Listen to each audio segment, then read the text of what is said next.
Assalamualaikum warahmatullahi wabarakatuh. Hello friends, good morning. How are you today? Yes, I hope you're fine and I am fine. Thank you. Okay, before study, let's say basmalah together. Bismillahirrahmanirrahim. And pray before reading. Rabbi zidni ilma warzuqni fahma. Amin ya rabbal alamin. Jangan lupa tersenyum.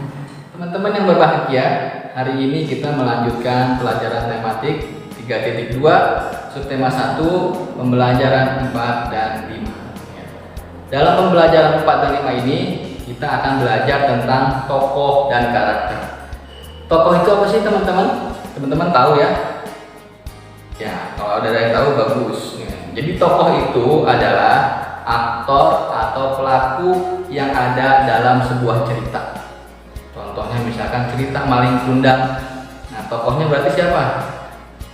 Pelaku atau aktor yang ada dalam cerita Maling Kundang, ibunya, dan lain-lainnya.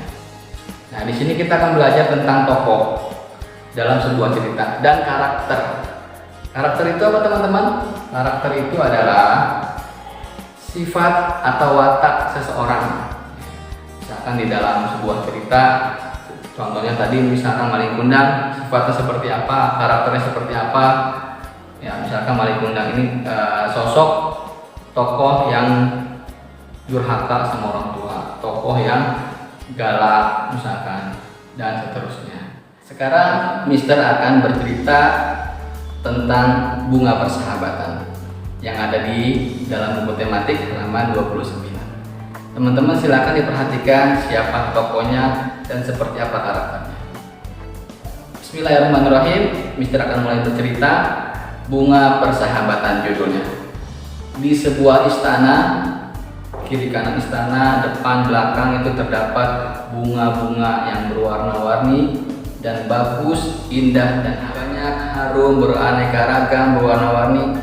Ini adalah hasil dari tanaman yang ditanam oleh dua orang kerajaan, yaitu dua putri, Putri Melati dan Putri Mawar.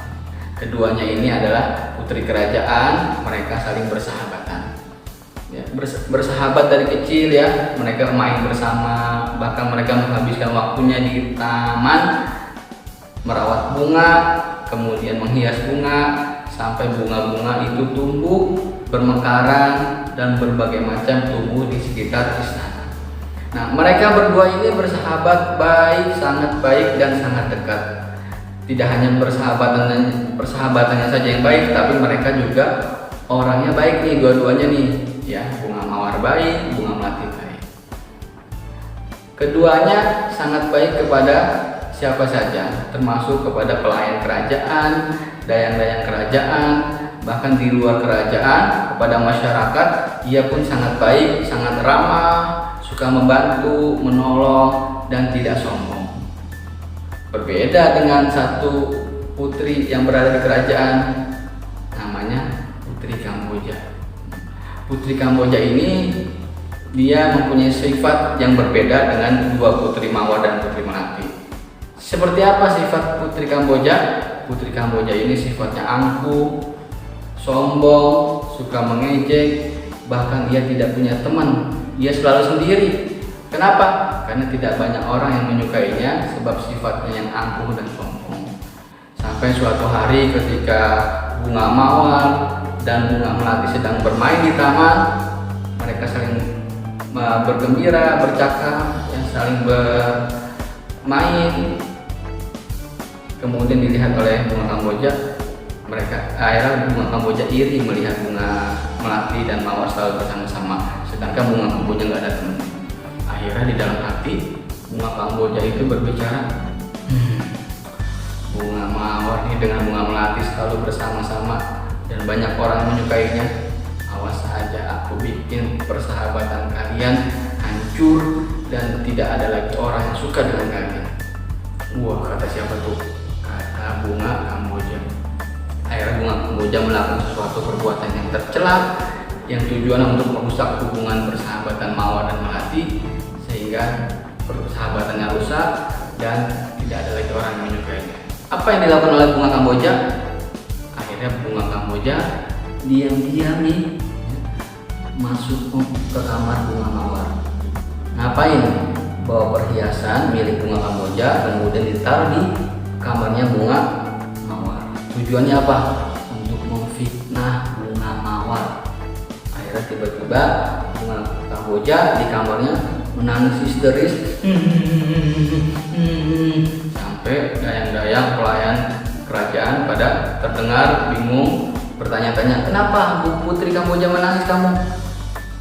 Akhirnya kata Putri Kamboja, aku kehilangan perhiasanku. Nah, terdengarlah oleh raja. Kata raja, kalau begitu semua periksa kamar-kamar yang ada di kerajaan, siapa yang menemukan, kalau ditemukan itu perhiasan di kamar, berarti ialah pencurinya. Kata siapa? Kata raja. Wah, ini rajanya turun tangan bertanya kepada Kamboja, tenang saja Kamboja, kita cari perhiasan yang kamu miliki yang hilang. Ya, dicari-cari, ternyata perhiasan itu ada di dalam kamarnya bunga mawar. Akhirnya bunga mawar dipanggil oleh raja. Mawar, sini kamu. Iya raja, ada apa? Ini perhiasan ada di kamar kamu. Benar kamu yang mencuri, mengambil perhiasan Kamboja? Kata bunga mawar, enggak raja, bukan aku yang mencurinya. Terus kata bunga melati pun membantu bunga mawar menjelaskan bahwa bukan mawar lah raja yang mencurinya. Saya tahu betul mawar ini adalah sosok yang baik, ya, tidak pernah mencuri dan tidak pernah berbuat jahat kepada yang lain. Akhirnya apa? Kata raja, kata bunga Kamboja, benar, itu buktinya perhiasan saya ada di kamarnya mawar. Kata bunga mawar, bukan aku raja, benar, aku sumpah bunga aku yang ngambil. Akhirnya raja memutuskan, baik kalau begitu kalian jangan ribut, ya. Hentikan pertikaian ini, kalian kan aku kutuk jadi bunga supaya kalian diam. Akhirnya kata raja apa? Raja berkata, kalau begitu kita tunggu saja. Kalau nanti di antara kalian banyak disukai orang, berarti dialah yang benar.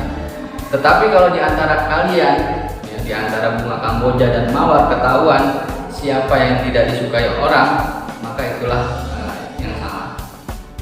Berjalannya waktu akhirnya benar.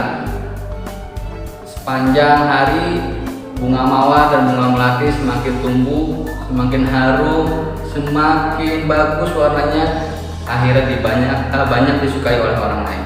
Sedangkan yang satunya lagi nih, bunga Kamboja, dia hanya layu, daunnya bunganya menguning dan sedikit bau, akhirnya tidak disukai oleh orang. Nah, dari sinilah ketahuan siapa yang benar dan siapa yang salah. Nah, akhirnya bunga mawar lah yang benar. Ketahuanlah bahwa bunga Kamboja yang telah memfitnah bunga mawar. Sampai di sini teman-teman, dapat kita ambil kesimpulan, dapat kita melihat siapa aktor atau tokoh pelaku dalam cerita ini siapa saja dan watak atau karakternya seperti apa saja. Ya, teman-teman silakan nanti teman-teman simpulkan sendiri, bisa teman-teman mengerjakan buku paketnya halaman 31 ya. Sebelumnya teman-teman boleh dibaca ulang cerita bunga persahabatan ini di halaman 29 dan di halaman 30 ya. Tetap semangat teman-teman. Sekarang kita lanjutkan untuk mengerjakan soal penjumlahan dalam sebuah cerita. Soalnya contohnya adalah Ali memiliki 200 kurma dalam kantong plastik merah. Umar memiliki 300 buah kurma dalam kantong plastik warna putih. Ini soalnya. Nah, sekarang pertanyaannya. Yang pertama pertanyaannya, berapakah seluruh jumlah kurma yang dimiliki Umar dan Ali? Ya, jadi ini penjumlahannya. Pertanyaannya maksudnya adalah kurmanya Umar dan Ali kalau digabung itu menjadi berapa? Itu pertanyaan yang pertama. Pertanyaan yang kedua adalah Berapakah jumlah kurma yang dikumpulkan Ali dan Umar? Ali 200, Umar 300. Ini juga pelajaran minggu lalu, meletakkan penjumlahan atau membalik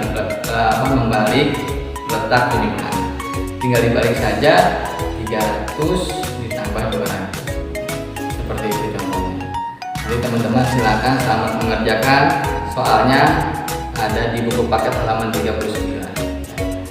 Sukses teman-teman ya. Let's say hamdalah together. Alhamdulillahirabbil alamin. Assalamualaikum warahmatullahi wabarakatuh.